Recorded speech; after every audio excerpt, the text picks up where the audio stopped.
Hello everyone, welcome to Harsha की class. आज हम देखेंगे क्लास 7 साइंस का chapter number 12 reproduction in plants का second part. Part 1 already uploaded है मेरे चैनल पे, अगर आपने वो वीडियो नहीं देखी हो तो उसे देख लें। तो हमने पार्ट 1 में डिस्कस किया था कि प्लांट्स एसेक्सुअली कैसे रिप्रोड्यूस करते हैं। तो हमने 4 मेथड्स देखे थे। एक देखा था vegetative propagation, the second one was fragmentation, फिर देखा था बडिंग और स्पोर फॉर्मेशन। ठीक है, ये 4 मेथड्स देखे थे। अब हम बात करने वाले हैं इस पार्ट में कि प्लांट्स सेक्सुअली कैसे रिप्रोड्यूस करते हैं। तो चलिए स्टार्ट करते हैं। सेक्सुअल रिप्रोडक्शन इन प्लांट्स जो होता है वो होता है फ्लावर्स के थ्रू, क्योंकि फ्लावर्स क्या हैं, प्लांट के रिप्रोडक्टिव पार्ट्स होते हैं। रिप्रोडक्टिव पार्ट्स वो होते हैं जिनके थ्रू रिप्रोडक्शन होता है by the usage of seeds. तो ये जो होता है वो फ्लावर्स के थ्रू होता है। Flowers are the reproductive parts of the plant. Stamens are male reproductive part and pistil is the female reproductive part. तो अब ये जो स्टेमन और पिस्टल है ये कहाँ पे अवेलेबल होता है, ये फ्लावर में अवेलेबल होता है। फ्लावर में एक स्टेमन होता है जो कि मेल रिप्रोडक्टिव पार्ट का काम करता है, और पिस्टल जो होती है वो फीमेल रिप्रोडक्टिव पार्ट का काम करती है। देखिए ये है जो फिगर नंबर ए है, इसमें देखिए ये दिख रहा है स्टेमन। स्टेमन में एक क्या होता है, जो ऐसे ट्यूब लाइक स्ट्रक्चर है, इसको कहते हैं फिलामेंट, और जो ऊपर वाला हिस्सा होता है इसको कहते हैं एंथर। ये पूरा एक जो पूरा स्ट्रक्चर है ये इसको कहते हैं स्टेमन। This is the mail reproductive part. Okay, इसी तरीके से जो पिस्टल है, pistol is the female reproductive part.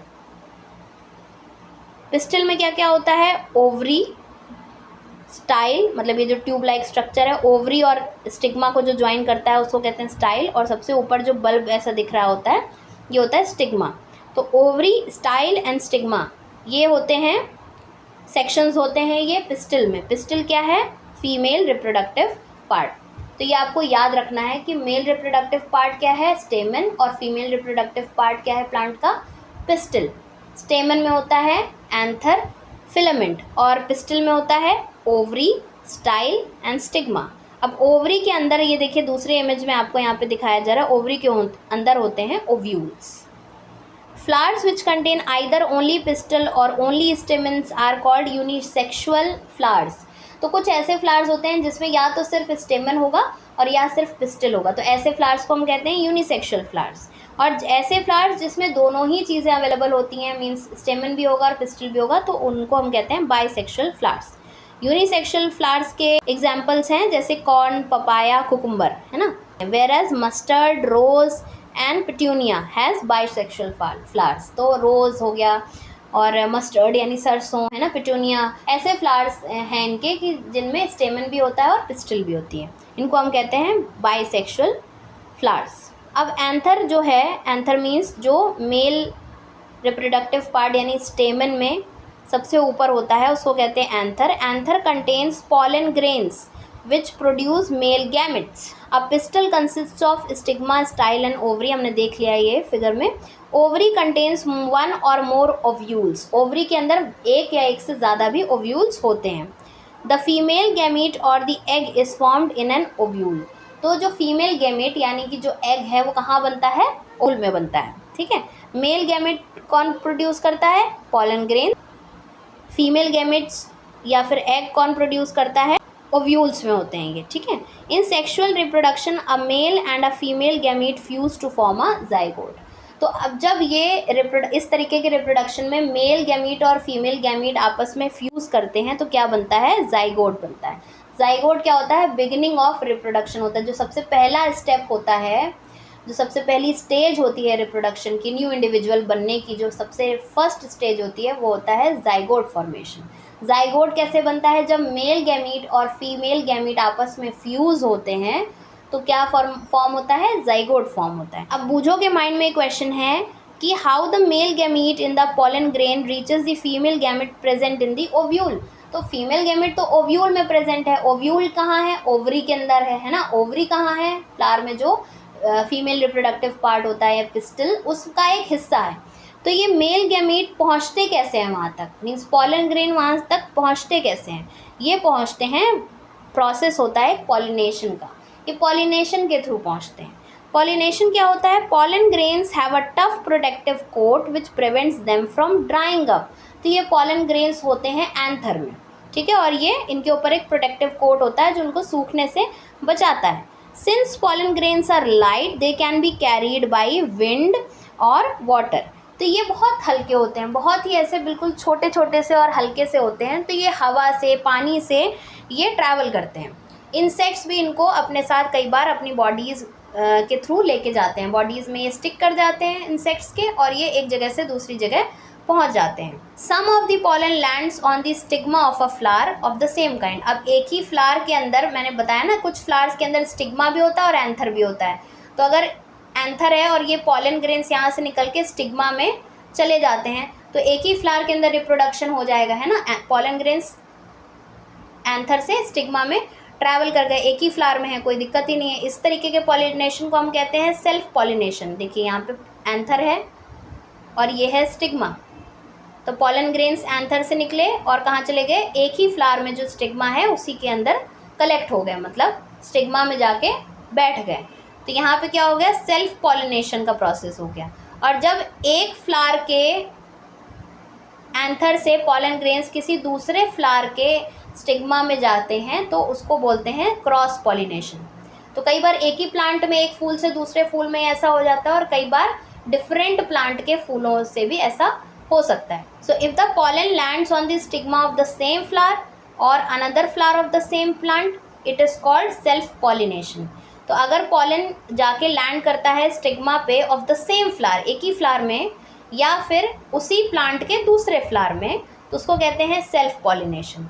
और when the pollen of a flower lands on the stigma of a flower of a different plant of the same kind, मतलब kind same होना चाहिए, एक ही काइंड का plant है but different plant है ना, different plant है, और उसके फ्लावर में अगर जाके पॉलन लैंड करता है किसी डिफरेंट प्लांट का, तो फिर यहाँ कौन सा प्रोसेस हो गया, क्रॉस पॉलिनेशन कहा जाता है इसको। पॉलिनेशन हो गया। पॉलिनेशन के प्रोसेस में क्या हो गया कि पॉलन्स जाके स्टिग्मा पे लैंड कर जाते हैं। अब यहाँ पे क्या होता है, फर्टिलाइजेशन होता है। पॉलिनेशन के बाद जो नेक्स्ट स्टेप होता है वो होता है fertilisation. The cell which results after fusion of male gametes and female gametes is called a zygote. ये हमने बात करी कि मेल गैमीट्स, अब मेल गैमीट्स मतलब पॉलन ग्रेन्स जाके लैंड हो गए, पॉलन ग्रेन्स से ही क्या प्रोड्यूस होते हैं, मेल गैमीट्स प्रोड्यूस होते हैं। कहाँ चले गए, फीमेल गैमेट्स के साथ फ्यूज़ होने के लिए, और जब ये फ्यूज़ हुए तो क्या बना, जाइगोट बन गया। The process of fusion of male and female gametes to form a zygote is called fertilisation.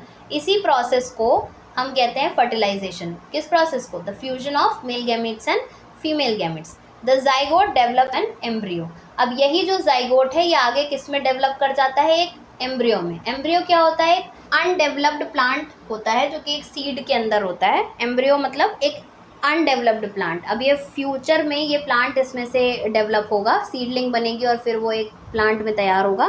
तो एम्ब्रियो सेकेंड स्टेज हो गई, सबसे पहले हो गया जाइगोट, फिर हो गया embryo. After fertilization the ovary grows into a fruit and other parts of the flower fall off. अब इस फ्लावर के अंदर क्या हो गया, मेल गैमेट्स और फीमेल गैमेट्स आपस में फ्यूज़ हो गए हैं और फर्टिलाइजेशन का प्रोसेस हो गया है। तब यहाँ पे ओवरी, जहाँ पे ये फर्टिलाइजेशन हुआ है ओव्यूल के अंदर, तो यहाँ पे क्या होगा, ये ओवरी फ्रूट में कन्वर्ट होने लगेगा, है ना, ग्रो करने लगेगा ओवरी और फ्रूट बन जाएगा, और जो बाकी हिस्सा है फ्लावर का वो सारा झड़ जाएगा। The fruit is ripened ovary, the seeds develop from the ovules. अब यही जो फ्रूट है पूरा एक फ्रूट बन करके तैयार हो गया, इसके अंदर हो गए बीज। The seeds contain an embryo enclosed in a protective seed coat. इसी फ्रूट के अंदर जो सीड्स होते हैं उसके अंदर ही एम्ब्रियो होता है जो कि एक सीड कोट से प्रोटेक्टेड रहता है। Some fruits are fleshy and juicy such as mango and orange. कुछ जो फ्रूट्स होते हैं वो फ्लैशी जूसी होते हैं, उनमें बहुत जूस होता है। Some fruits are hard like almonds and walnuts. ठीक है, तो किसी भी तरीके के फ्रूट के अंदर जो सीड होता है उसी के अंदर एम्ब्रियो होता है। एम्ब्रियो मतलब वो पार्ट आप कह सकते हैं सीड का, जो कि आगे चल करके प्लांट में रिप्रोड्यूस होगा। फिर क्या होता है, seed dispersal. In nature same kind of plants grow at different places. ठीक है, एक ही तरीके के प्लांट डिफरेंट जगह पे भी तैयार हो जाते हैं। This happens because seeds are dispersed into different places. ऐसा क्यों होता है, क्योंकि एक ही प्लांट के कई सारे सीड्स जो है कई हिस्सों में जाके गिरते हैं।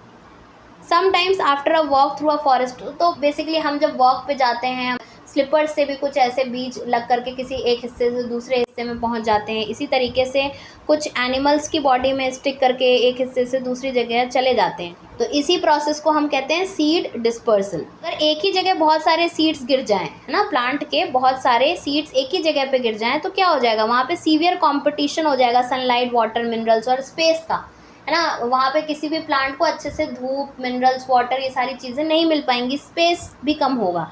तो क्या होगा, वो हेल्दी प्लांट्स में ग्रो नहीं कर पाएंगे।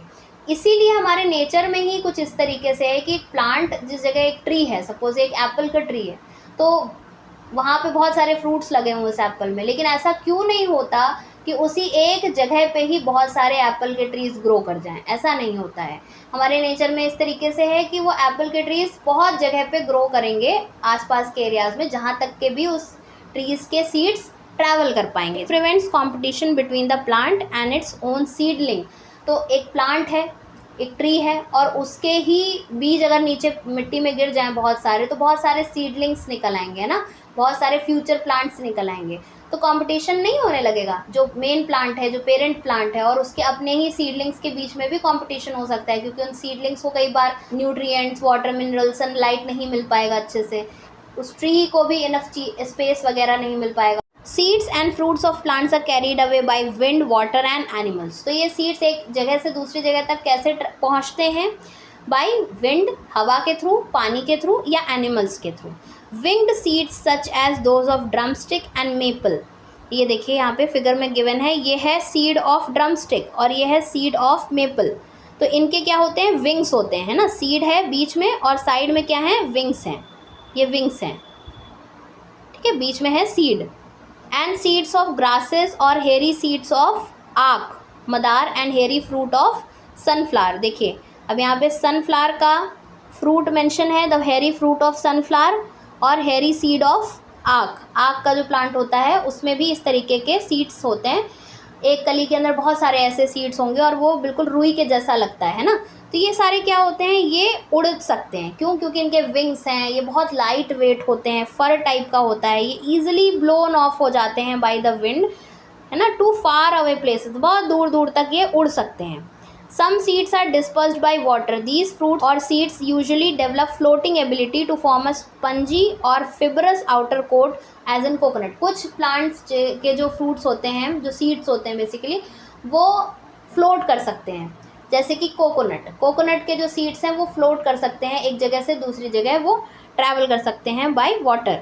Some seeds are dispersed by animals, especially spiny seeds with hooks which get attached to the bodies of animals and are carried to distant places. इसका एग्जाम्पल है जैंथियम एंड यूरेना, इनके एग्जाम्पल्स हैं। यहाँ पे जैंथियम का सीड गिवन है, ये देखिए, इस तरीके से स्पाइनी स्ट्रक्चर्स होते हैं इसमें, जो कि ईजिली किसी भी एनिमल की बॉडी से स्टिक कर जाते हैं।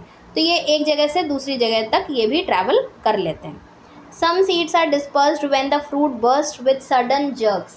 सडन जर्क्स मतलब अचानक ही कोई फ्रूट जो है वो बर्स्ट हो गया, फट गया, और वो सारे सीड्स जो है बिल्कुल बिखर गए, पेरेंट प्लांट के कुछ दूरी पर बिखर गए। This happens in the case of castor and balsam. तो ये कुछ तरीके हैं जिनके थ्रू सीड डिस्पर्सल होता है, मीन सीड एक जगह से दूसरी जगह डिस्पर्स होते हैं, और एक ही हैबिटेट में ना हो करके वो प्लांट जो है कई सारे हैबिटेट्स में रिप्रोड्यूस कर सकते हैं। तो अब ये रिप्रोडक्शन इन प्लांट्स यहाँ पे चैप्टर पूरा कंप्लीट हो गया है। एक्सप्लेनेशन में कहीं कोई डाउट हो तो आप अपना डाउट कमेंट सेक्शन में मेंशन कर सकते हैं। मैं मिलूँगी आपसे अपनी नेक्स्ट क्लास में। Till then bye.